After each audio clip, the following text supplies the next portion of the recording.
Bandit Keith is a Yu-Gi-Oh character from the original series of Yu-Gi-Oh, who, while not the most important character outside of spin-offs and games or the best duelist, hell, he had to cheat most of the time to make his deck work, is definitely a classic character. Despite not being the best duelist, even if he was the champion, in America, had some pretty powerful cards, like Solemn Judgment. However, there is one card that he had exclusive to the anime that is broken as hell. It trumps pretty much anything, especially at the time, that being the Pillager. The Pillager appears in episode 32 of the Yu-Gi-Oh anime in the duel between Joey and Bandit Keith that has the effect of looking at your opponent's cards, and then you get to steal one card from your opponent's hand of your choice. During this duel, Keith uses it to take Joey's sword and shield card to change his slot machine and Joey's Red Eyes Metal Dragon attack and effect to defeat Joey's Red Eyes and win the duel. Luckily, Joey prepared for something like this and activated his Grave Robber to take Keith's time machine that allowed him to bring back his Red Eyes and also negate all the damage, winning the duel. It's really interesting how the duel was essentially decided or going to be decided by the duelists using their opponent's cards against them.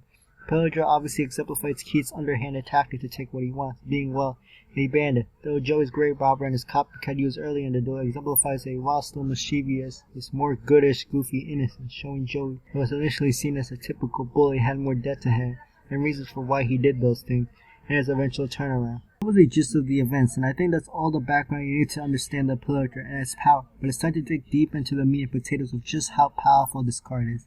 The obvious one out of the way is you get to take your opponent's card, which, depending on circumstance, your opponent might just have one powerful card that taking it would win you the game. Either that card itself helps you, combos, or you deny your opponent of a very needed resource. And it's not like you're at the mercy of chance or stuff like that. No, you get to choose and look at your opponent's hand exactly what you want to take. And speaking of seeing your opponent's hand, and something like the card economy we're going to get into, that shows the true power of the Pillager. But to do this, we need to look at two powerful banned cards, Confiscation and Delinquent Duel. Consider some of the cream of the crop cards. Unless the game shifts completely in a different direction or they get errata, will be banned forever. Hell, these are so good, even some of their weaker counterparts are banned or limited or are going to be. But Pillager may be better than those two combined. Literally, it feels like these cards did a fusion to make this card so powerful. On top of that, the Pillager has less to no cost compared to these cards. Let's start with Confiscation. The effect of this card is to pay 1,000 life points, look at your opponent's hand, and discard a card you choose. The effects of the card are really good as you force your opponent to go -1 in card advantage. They'll technically go neutral since you traded 1 for 1. So the card and the card economy stay the same. In case you're wondering, card economy and card advantage refers to, though phrases like pluses or minuses might be referenced to other things, usually about the amount of cards you or your opponent have. The difference between them with the same amount. The changes and the gains or losses of cards you or your opponent have. Sometimes it's simultaneous. Use cards that's considered a game for your opponent and vice versa. Card economy is very important in any card game, but especially Yu-Gi-Oh! And since Yu-Gi-Oh! Doesn't have like a side cost built into the game, any card can be used, as it essentially means you or you may have or may not have the necessary resources to win the game. This has become a bit easier to understand with the growth of Yu-Gi Tubers in recent years. So it made it easier for me to explain, although you should watch them as their explanation will probably still be better than I could, and they make great content. This card, as well as hand knowledge you get from looking at your opponent's cards to counter their combo, is what makes it very powerful, and the reason this card is banned. The Pillager is very similar. It takes a card from your opponent's hand, and you get hand knowledge. However, the Pillager is better as it has less cost to it in two ways. The one obviously is that you don't have to pay life points, though that doesn't really matter, especially just 1,000 life points won't really affect the game unless under certain circumstances. The other way cost is less obvious, but better, that being in the card economy, as you don't really lose anything in the card economy, and you can turn it around on your opponent. Like, let's say you have 3 cards while your opponent has 4 cards. Using a card like Confiscation trades 1 for 1, so while you remove their 1 card, you also use your 1 card of Confiscation.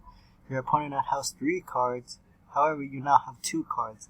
When the cards decrease, the amount of cards to trade is the same, so your opponent still has 1 more card than you that they can use to beat you with. That may cost you the game. However, if you use Pillager in that circus, since the Pillager takes a card that replaces it after it goes to the grave, you don't lose anything, so the amount of cards in your hand don't change. However, your opponent does. Now both you and your opponent have both 3 cards, thus they all trade 1 for 1, which can make very big difference.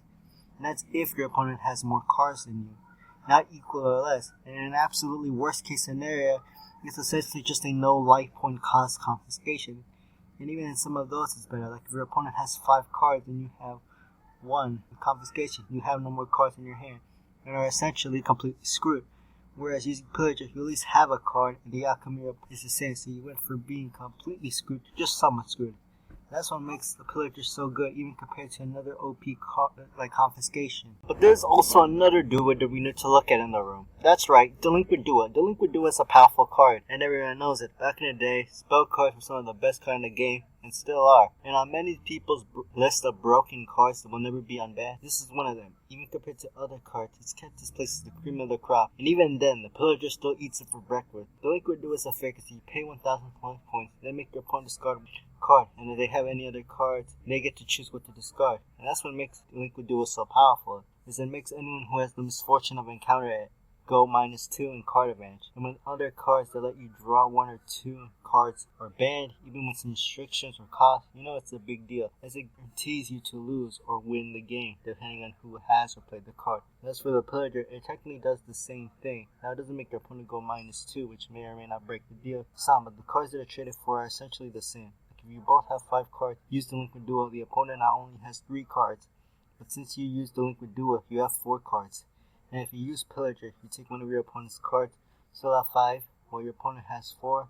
Sure, your opponent loses less cards, but you also lose less cards, so the trade is the same. And like Confiscation, you don't lose any life points. Though as stated, that doesn't matter unless you're really low on life points, which probably never happens. 1, these cards are banned. 2, the duel ended long before that point will ever happen. But it's good nonetheless to have that option. And another unlikely option would be just having 1 card and your opponent having an exact card that you have to get rid of with Delinquent Duo, leaving them defenseless, but you're also out too. With Pillager, sure, only your opponent is out, or are equal at worst. And yeah, that's what makes this card so powerful, as it's essentially a fusion between Delinquent Duo and Confiscation. And as if that wasn't powerful enough, the Pillager has less cost and more uses for it in order for you to win the game, and thus Bandit Broken Card. Hello, my name is Delo, I'll see you next video.